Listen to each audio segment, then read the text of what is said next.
6 हफ्तों के अंदर एम्स्टर्डम में तीसरी फ्लाइट क्रैश थी। तो ऐसा कैसे हो सकता है कि बार बार और इतना जल्दी जल्दी एक ही जगह पर क्रैश होना किसी रहस्यमय और अदृश्य शक्ति की ओर इशारा करती है।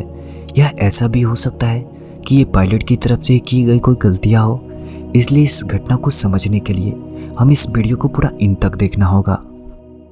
घटना की तारीख 25 फरवरी साल 2009। टर्किश एयरलाइंस फ्लाइट 1951 जो कि एक बोइंग 737 मॉडल की एक विमान थी। इस फ्लाइट में उस दिन 2 की जगह 3 पायलट थे।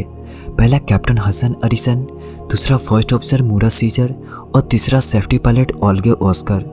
सेफ्टी पायलट को बस इतना ही देखना था कि फर्स्ट ऑफिसर और कैप्टन से लैंडिंग के वक्त उसे एक भी प्रोसीजर मिस न हो, या एक भी प्रोसीजर छूटने का मतलब विमान को मौत के मुंह में धकेलना बात बराबर थी। खैर, उस दिन इस विमान में 128 पैसेंजर्स और 7 क्रू मेंबर्स थे।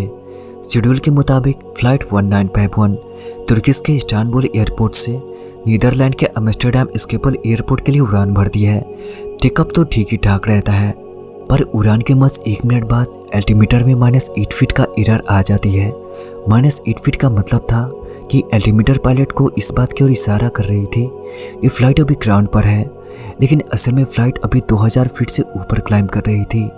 पर कैप्टन ने इस एरर को इग्नोर करते हुए फ्लाइट को एम्स्टर्डम के लिए कंटिन्यू रखते हैं, क्योंकि इस एरर से विमान पे कोई फर्क नहीं पड़ रहा था।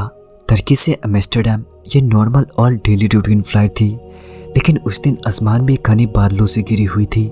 फिर भी एक चील की तरह बादलों के ऊपर से फ्लाई करते हुए विमान अपने मंजिल की ओर शांतिपूर्वक बढ़ रही थी।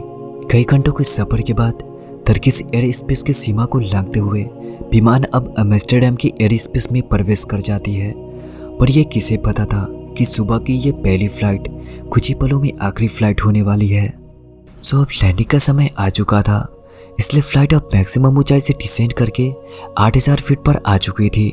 तभी फिर से रेडियो एल्टीमीटर में -8 फीट का एरर आ जाता है, और इस एरर की वजह से लैंडिंग गियर कॉन्फ़िगरेशन अलार्म बार बार बजने शुरू हो जाते हैं। बट कैप्टन इसे इग्नोर करते हुए किसी भी तरह का इमरजेंसी डिक्लेयर नहीं करते। पर जैसे ही विमान 450 फीट की ऊंचाई पर आता है तो उसी वक्त स्पीड हद से ज़्यादा ड्रॉप होने लगती है और फ्लाइट स्टॉल होकर पत्थर की तरह सीधे आसमान से गिरने लगती है। पायलट इंजन के पावर को बढ़ाने के लिए थ्रस्ट लीवर को आगे की तरफ पुश तो करता है, तब तक बहुत लेट हो जाती है और कुछ ही सेकेंड में इतना जोर से गिरता है कि विमान के 3 टुकड़े हो जाते हैं। पर शुक्र है कि इस विमान में आग नहीं लगती है। यह किसी चमत्कार से कम नहीं था, लेकिन इस हादसे में तीनों पायलट, 3 फ्लाइट अटेंडेंट और 3 पैसेंजर की मौत हो जाती है। कुल मिला के इस घटना में 9 लोग इस दुनिया को अलविदा कह देते हैं।